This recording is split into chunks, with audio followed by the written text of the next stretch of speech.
चला आता आपण प्रॅक्टिस सेट नंबर 7.2 मधला आपण काही एक्झाम्पल अगोदर आपण घेतले होते, ते जर तुम्ही बघितले नसेल ते एकदा आपल्या व्हिडिओमध्ये बघून घ्या। आता आपल्याला प्रॅक्टिस सेट नंबर 7.2 मधले पुढचे जे एक्झाम्पल आहे, राहिलेले 2-3 एक्झाम्पल काय असतील ते आता आपल्याला सॉल्व्ह करून घ्यायचे। पहिला एक्झाम्पल बघा, नीट समजून घ्या काय दिलाय।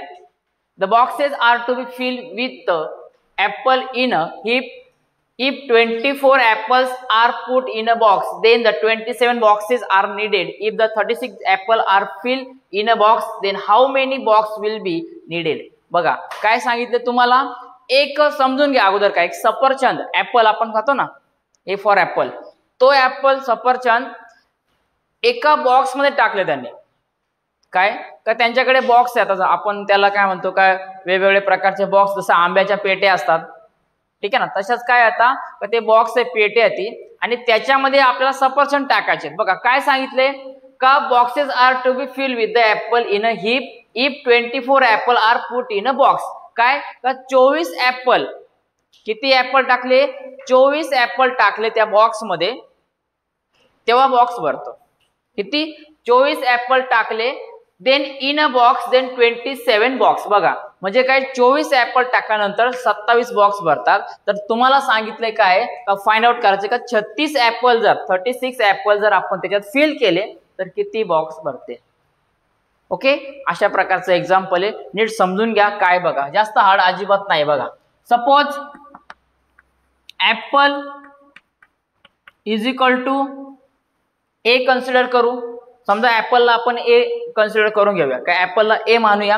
त्याच्यानंतर जो बॉक्स असेल बघा, समजा बॉक्सेस वगैरे काय असेल त्याला आपण बी घेऊया, समजते, ए आणि बी मध्ये आपण त्याला कन्सिडर करून घेतलेलं आहे। ओके, आता जर आपण याच्यामध्ये बघितलं तर हे इनव्हर्सली प्रोपोर्शनलचं एक्झाम्पल आहे आपल्याला, बरोबर, व्यस्त प्रमाणामध्ये दिलेलं एक्झाम्पल आहे। कारण एखादा बॉक्स आहे, समजा एखादा बॉक्स आहे, एखाद्या बॉक्स मध्ये जितके आपण ऍपल टाकणार तितका तो पटकन भरणार, पण जितके कमी टाकणार तितका तो कमी भरणार, म्हणजे बॉक्सची संख्या वाढणार, अशा प्रकारे, बरोबर आहे। मग आता याला व्यवस्थित सॉल्व्ह करून घेऊया। बघा दिलेला बॉक्स, दिलेला आपण बॉक्सेस म्हणजे ऍपल वगैरे आहेत त्यांची संख्या आपण घेतलेली। आता बघा, मग ऍपलला ए कन्सिडर केलं, बॉक्सला आपण बी कन्सिडर केलं, सो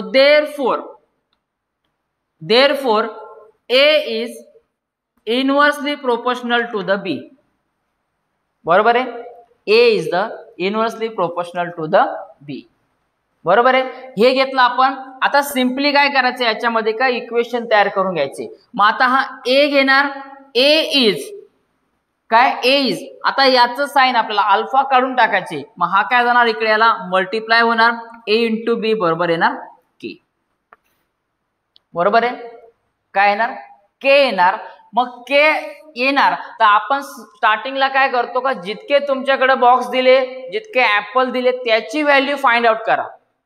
ओके, त्याची व्हॅल्यू फाइंड आउट करा। आपण अगोदर बघा एक एक्झाम्पल बघितलं, त्याच्यामध्ये बॉक्स होता आपल्याला, ठीक आहे ना, वर्करची संख्या होती, कामगारांची संख्या, त्याच्यानंतर त्यांना किती दिवस लागले ते दिले होते। आता बघा इकडे सांगितलं आपल्याला 24 ऍपल आणि बॉक्सची संख्या दिली 27, बरोबर आहे। मग एक इक्वेशन काढून घेऊया, समजा याची व्हॅल्यू आपण इथं पुट केली, इकडे घेतला सपोज आपण, चला इकडे घेऊया आपण, सपोज ए बरोबर 24 आणि बी बरोबर आपण घेतला 27, किती घेतला, 27 घेतला। मग या के ची व्हॅल्यू आपण फाइंड आउट करून घेऊ ना अगोदर, के ची value, so therefore K is equal to A into बी।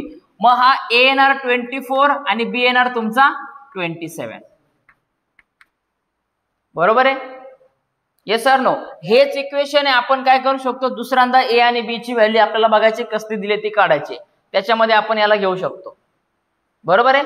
बघा मग आता काय करा, 24 आणि 27 याचा गुणाकार करून घ्या, यांना काय करा मल्टिप्लाय करून घ्या। तुम्ही इकडे साईडला करू शकता आरामात, काही प्रॉब्लेम नाही। बघा बघा समजा इकडे घेऊया आपण 24 इंटू 27, तुम्हाला डायरेक्टली आला मल्टिप्लाय डायरेक्टली करा, नाही आला तुम्ही अशा प्रकारे सिम्प्लिफाय करू शकता, बरोबर आहे। 7 चौक 28 ची 8 हातच्याला आले 2, 7 दुने 14, 14 आणि 2 16, इकडे एक 0 येणार, बेचोक 8 आणि बेदुने 4, 8 0 8, 6 आणि 8 14, बरोबर आहे, 14 हातच्याला 1 4 5 आणि 6, काय डाऊट याच्यात? हे तुम्हाला सिम्प्लिफाय तुम्ही शिकलेले आहेत. ओके, बघा के ची व्हॅल्यू आली आपल्याकडं 648 आली. त्याच्यानंतर आता बघा पुढे काय सांगितले आपल्याला का if 36 apple are fill in a box, म्हणजे काय 36 ऍपलची संख्या दिलेली आपल्याला, बरोबर आहे. आणि आपल्याला काय करायचे, find out there the how many boxes will be needed, म्हणजे किती त्याला बॉक्स लागणार आहे, किती पेट्यांची संख्या त्याला लागणार आहे. मग ए म्हणजे काय घेतला आपण, ए ला म्हणजे ऍपल घेतला, सफरचंद, बॉक्स म्हणजे त्याची पेटी बी, बरोबर आहे. मग आपल्याला ए ची व्हॅल्यू दिली इथे 36, पण बी ची व्हॅल्यू काढायची. मग आपलं सूत्र काय, ए इंटू बी बरोबर के, बरोबर आहे. मग बघा, मग के इज इक्वल टू, पुन्हा एकदा लिहितो मी, ए इंटू बी. ओके, इकडे एकदा लिहून टाकतो तुम्हाला समजण्यासाठी. मग के ची व्हॅल्यू आपण काढली ना, के ची व्हॅल्यू काढली का नाही, 648 ती खाली उतरवली. ए इंटू बी, आता बघा ए ची व्हॅल्यू 36 दिलेली आपल्याला, बरोबर आहे. इकडे घ्या हवं तर A is equal to 36, B is equal to question mark, म्हणजे आपल्याला काढायचे, राईट. मग ए ची व्हॅल्यू आपल्याला दिले 36, ती इकडे घ्या 36, नंतर इंटू बी म्हणजे बी ची व्हॅल्यू दिली का आपल्याला, नाही दिली. मग काय करा, बी ऍज इट इज ठेवा. मग आता आपण काय करतो, याच्यामध्ये बी ची जर व्हॅल्यू आपल्याला काढायची, हा 36 इकडे गुणाकारात आहे, इकडे आले का होणार भागाकारात, बरोबर आहे. मल्टिप्लाय इकडे आले होणार डिवायडेशन होणार. मग 648 divide by 36 is equal to B. मग आता काय करा, 36 ने काय करा, याला भाग देऊन टाका, तुमचा आन्सर तुमच्या समोर येऊन जाणार आहे, बरोबर आहे. काय करा, यांनी याला भाग देऊन टाका, तुमचा आन्सर तुमच्या समोर डायरेक्टली येऊन जाणार आहे. बघा, डायरेक्टली आन्सर तुम्हाला आलं तर चांगली गोष्ट आहे, नाही आलं तर तुम्ही सिम्पली आपल्या ज्या शॉर्ट मेथड आहे त्याचा यूज करू शकता. नाहीतर मग तुम्हाला नॉर्मली भागाकार कसा करायचा हे तुम्हाला माहिती आहे, त्याचा उपयोग करून तुम्ही आरामात सॉल्व्ह करू शकता, बरोबर आहे. समजा 36 एके 36, 36 दुनी 72, बरोबर आहे. 72 मोठा झाला, 36 एके 36, एक घेतला, नंतर पुन्हा 64 मधून आपण 36 गेले वजा, काय केले आपण, 64 मधून आपण 36 वजा केले आणि वरचे उरले हे 8, तर मग काय घेणार आपण 8. बघा बी ची व्हॅल्यू किती येणार, 18 येणार. समजत आहे, तुम्ही इकडे सिम्प्लिफाय करा, नाही आलं समजलं, हे घ्या इकडे 36 ने याला भाग द्या, तुम्ही आरामात सॉल्व्ह करू शकता, बरोबर आहे. 36 एके 36 यांची वजाबाकी करून घ्या. बघा काय करण्याची, वजाबाकी करून घ्या. मग 4 मधून 6 जातात का, नाही जात, मग इथे झाले 14, 14तून 6 गेले 8, हा 4 आला 1, 3 आणि 1 4, आणि 6तून 4 गेले 2, बरोबर आहे. हा इकडचा 8 आला, 6च्या पाड्यामध्ये शेवटी 8 कुठपर्यंत येतो बघा, 6 6 36, 6 सकून 42, 6 8 48, त्याचा 8 आपण इकडे वरती घेणार, बरोबर आहे. 48ची 8, हातच्याला आले 4 आणि पुन्हा वरचे हे 3.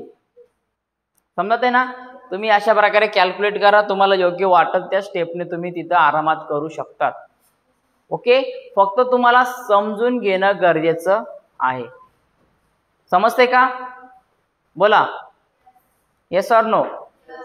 ओके, हे कळा. बघा पुढे काय येणार, 8 त्रिक 24 आणि वरचे 4 28. ओके, इकडं 0, बघा आला 18 उत्तर आपलं. बी ची व्हॅल्यू किती आली, 18 आली. So therefore how many boxes will be needed there, 18 boxes will be needed there. इथं लिहा 18 बॉक्सेस नीडेड देअर. ठीक आहे, काय अडचण याच्यात, राईट डाऊन. आता आपण 4 नंबरचा क्वेश्चन दिलेला आहे, सिंपल आहे, कदाचित तुम्हाला 1 मार्कला येऊ शकतोय. ओके, समजून घ्या. बघा, आणि असंच आपण 7.1 मध्ये पण बघितलं होतं आपण, त्याच्यामध्ये पण अशा प्रकारचा तुम्हाला क्वेश्चन येऊ शकतो. ओके, काय दिले बघा, write the following statement using the symbol of variation. तुम्हाला चलनाचं चिन्ह वापरून तुम्हाला काय करायचे का, समीकरण तयार करायचे किंवा एक सिम्बॉल वापरायचे फक्त आपल्याला, जस्ट नॉर्मली काहीच नाही करायचं, सिम्बॉल वापरायचा आहे. ओके, बघा आता डायरेक्टली प्रोपोर्शनल आणि इनव्हर्सली प्रोपोर्शनल दोन प्रकारे असतात, बरोबर आहे. सम प्रमाणात आणि व्यस्त प्रमाणामध्ये असतात. आता आपण बघतोय व्यस्त प्रमाणामध्ये, पण तरी पण परीक्षेला जर एक्झाम्पल आलं तर तुम्ही रीड करून घ्यायचं का दिलेलं एक्झाम्पल तुम्हाला सम प्रमाणात आहे का व्यस्त प्रमाणात आहे.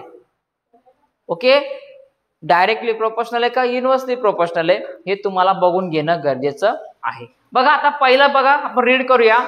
The wavelength of sound L and it's frequency F are in the inverse variation. तुम्हाला डायरेक्टली सांगितलंय का त्याची फ्रिक्वेन्सी साऊंड वेव्ह असते का त्याची फ्रिक्वेन्सी तुम्हाला डायरेक्टली इनव्हर्सली दिलेली आहे. तुम्हाला काय करायचं फक्त सिम्बॉल यूज करायचंय. इक्वेशन नाही काढलं तरी चालेल. काय बघा पहिलं मी इथे आन्सर घेतोय. हे आन्सर आहे पहिल्याच. बघा वेव्हलेंथ ऑफ साऊंड एल दिलेले एल, याला घेतलं आपण वेव्हलेंथ एल. काय सांगितले and it's frequency F are in inverse. Inverse आपण इनव्हर्स म्हणजे काय येणार 1 येणार. काय फ्रिक्वेन्सी सांगितले बघा फ्रिक्वेन्सी एफ काय दिले एफ दिले, मग इकडे येणार एफ येणार. हे झालं आपल्या पहिल्या क्वेश्चनचं आन्सर. एवढंच आहे फक्त. हे सिम्बॉल जोडायचे 1/f घ्यायचे 1/f. एफ काय फ्रिक्वेन्सी दिलेली वारंवारता म्हणतात. ओके समजते ना वेव्हलेंथ. बस पुढे बघा आता दोन आकडा दिले आपल्याला का the intensity I of light varies inversely with the square of distance D. बघा काय सांगितले स्क्वेअर ऑफ. समजते ना स्क्वेअर ऑफ म्हणजे काय वर्ग. स्क्वेअर ऑफ म्हणजे काय वर्ग दिलेला आहे. मग इंटेन्सिटी आय दिलाय ना आय. इनव्हर्सली सांगितले ना इनव्हर्सली घेणार. इनव्हर्सली म्हणजे काय 1/d दिलाय, पण डिस्टन्स जे अंतर दिले तुम्हाला काय सांगितले वर्गा इतकं दिले म्हणजे स्क्वेअर दिलेला आहे. म्हणजे डी चा काय येणार स्क्वेअर येणार. बरोबर आहे. डी चा काय येणार हा स्क्वेअर येणार. ओके समजा. बरं झालं समजा. काय अडचण आहे याच्यामध्ये एकदम सिंपल आहे. फक्त क्वेश्चन तुम्हाला लॉंग दिलाय, फक्त सिम्बॉल वापरायचे. Okay write down. चला आता आपण पुढचा एक्झाम्पल सॉल्व्ह करायचे. 5व्या नंबरचं एक्झाम्पल दिलेले. काय दिले एक्झाम्पल नीट समजून घ्या. बघा x is inversely proportional to the √y किंवा √y. बरोबर आहे. म्हणजे कर्णी y मध्ये दिलेलं आहे. त्याच्यानंतर बघा काय when x is equal to 40 x ची किंमत 40 दिले, y ची किंमत 16 दिले. नंतर काय सांगितले जर x बरोबर आपण 10 घेतला 10 घेतला तर y ची व्हॅल्यू किती येईल हे आपल्याला फाइंड आउट करायचं. पहिल्यांदा आपण काय करतो इक्वेशन आपण काढून घेतो. इक्वेशन काढल्यानंतर k ची किंमत काढतो आणि तीच k ची किंमत आपण दुसऱ्या इक्वेशन मध्ये पुट करतो. बरोबर आहे. मग आता k ची किंमत काढून घ्या. डायरेक्टली काय सांगितलं इनव्हर्सली प्रोपोर्शनल दिले ना. Okay no problem. x is inversely proportional to the √y आला. नाव याला सॉल्व्ह कसं करणार हे साइन आपल्याला काढायचे. मग इकडे काय येणार x हा इकडे डिवाइड इकडे जाणार काय होणार मल्टिप्लाय. हे खोपडीमध्ये गेलंच पाहिजे. खोपडीमध्ये सेव्ह करा पाठच करून ठेवा. समजते ना. मग येणार इकडे √y बरोबर k. हे झालं तुमचं मेन इक्वेशन. बरोबर आहे. मग आता k ची किंमत काढून घ्या. ओके स्टार्टिंगला सांगितलं x ची किंमत बघा x बरोबर किती दिलाय 40 म्हणजे 40 घेतला 40. नंतर गुणिले √y y ची किंमत किती दिली 16 पण रूट मध्ये घ्यायची आपल्याला. बरोबर आहे बरोबर k. ओके सो देअरफॉर 40 गुणिले आता हा √y दिलेला लक्षात घ्या. √y ची किंमत 16 टाकली आणि रूट मध्ये कर्णीमध्ये. मग जर याला बाहेर काढलं त्याची व्हॅल्यू किती येणार 4 येणार. Very good. किती येणार 4 येणार कारण हा वर्गमुळामध्ये आपल्याला. बरोबर आहे. 4 चा वर्ग 16 होतो किंवा 16 चा वर्गमूळ हा किती येतो 4 येतो स्क्वेअर रूट. ओके हा इकडे बाहेर येणार 4 बरोबर k. सो देअरफॉर 4 चोक 16 बरोबर आहे. 4 चोक 16 हा 16 आणि वरचा छोटा भाऊ देऊन टाका k ची व्हॅल्यू भेटली. 40 गुणिले 4 करायची गरज नाही भाऊ. 4 गुणिले 4 करा 4 चा पडा 4 पर्यंत 4 4 द 16 वरचा उरला 0 देऊन टाका. किती आली k ची व्हॅल्यू 160 आली. आता याच्यावरून पुढे काय सांगितले जर x बरोबर 10 सो देअरफॉर y बरोबर ठीक आहे ना what will be the come there the value of y. म्हणजे x ची किंमत 10 दिली तर y ची किंमत काय येईल हे आपल्याला फाइंड आउट करायचंय. इक्वेशन आपलं हेच घ्यायचं. काय करायचं, इक्वेशन हेच घ्यायचं, फक्त के ची किंमत इकडे टाकून द्यायची. इक्वेशन पुन्हा एकदा घेऊया आपण. x into root y is equal to k. Okay, x ची व्हॅल्यू किती दिली आपल्याला, 10 सांगितले, बरोबर आहे. 10 into root y. Okay, y ची व्हॅल्यू आपल्याला काढायची. मग के ची किंमत किती येतं, किती काढली आपण, 160. किती काढली आपण, 160 आपण इकडे काढून घेतलेली आहे. याच्यामध्ये कोणाला डाऊट आहे का मला सांगा, त्याच्यानंतर म्हणजे आपल्याला पुढे जायला. बोला, काय डाऊट आहे, पक्का. ओके, आता मग बघूया. हा 10, ओके, हा 10 इकडे मल्टिप्लाय, इकडे आले काय होणार, डिवाइड होणार. ओके, सो देअरफॉर इकडे राहणार काय आपला रूट वाय बरोबर 160 अपॉन 10. हा इकडे मल्टिप्लाय होता, इकडे आले डिवाइड, डिवाइडचा मल्टिप्लाय झाला, प्लसचा मायनस आणि मायनसचा प्लस. हे 4 रूल खोपडीमध्ये कधी पण सेव्ह करून ठेवायचे. समजतंय ना. नाव काय करा, डिवाइड करा, हा 0 0 कट झाला, किती आला, रूट वाय बरोबर 16. किती आला, रूट वाय बरोबर 16. पण आता मला सांगा, आपल्याला व्हॅल्यू रूट वाय ची सांगितले का वाय ची सांगितले, वाय ची सांगितले ना आपल्याला. मग आपल्याला वाय ची किंमत काढावं लागेल. मग काय करावं लागेल आता, जर रूट वाय हा रूट वाय मध्ये दिलाय, कर्णीमध्ये दिलाय, याला जर कॅन्सल करायचं असेल तर काय करावं लागेल सांगा, दोन्ही साइडचा वर्ग करावा लागेल. काय लागेल तुम्हाला, किंवा दोन्ही साइडचा स्क्वेअर करावा लागेल. ओके, इकडे लिहा स्क्वेअरिंग ऑन बोथ साइड. ठीक आहे, बोथ साइड. बघा म्हणजेच काय, रूट वाय चा स्क्वेअर आणि 16 चा स्क्वेअर. ओके, मग आता बघा रूल लक्षात ठेवा, पायथागोरस थेरम वगैरे याच्यामध्ये बऱ्याचदा तुम्हाला विचारला तर त्याच्यामध्ये हा रूल वापरावा लागतो. हा वर्ग आणि हा रूट काय होतो, कॅन्सल. काय होतो, कॅन्सल होतो. मग इकडे फक्त राहणार तुमचा वाय. आणि आता मला सांगा 16 चा वर्ग किती, बोला. 16 चा स्क्वेअर किती येतो का, किती येईल 16 चा वर्ग, 256. बरोबर आहे. कसा येणार, 6 चा वर्ग 36. मग आपण 6 घेणार, हातच्याला आले 3, 36 होता ना असा, हातच्याला आले 3, या तिन्ही संख्येचा गुणाकार, 6 1 6, 6 2 12, 12 अधिक 3 15, 15 शी 5, हातच्याला आला 1, या एकाचा वर्ग 1, 1 अधिक 1 2. समजा बाबूआ, काय अडचण आहे का, एकदम सिंपल ट्रिक्स. ओके, ही स्टेप कळले ना तुम्हाला. घरी एकदा ट्राय करा. ऑनलाईनच्या विद्यार्थ्यांनी पण समजून घ्या का दोन्ही साइडला आपण वर्ग केला, का केला, कारण आपल्याला कर्णी कॅन्सल करायचा होता. मग कर्णी कॅन्सल झाला, इकडे स्क्वेअर कॅन्सल झाला, स्क्वेअर रूट वाय आला, इकडे आपण याचा स्क्वेअर केला 256. ओके, समजले सगळ्यांना. ओके, तर शेवटचं एक एक्झाम्पल आहे, तुम्ही घरी स्वतः ट्राय करायचंय. ठीक आहे, आणि व्हिडिओ जर आवडला मित्रांनो ऑनलाईनच्या सर्व विद्यार्थ्यांना एकदा लाईक करा आणि कमेंट करा तर तुम्हाला व्हिडिओ कसा वाटला. ओके, आता भेटूया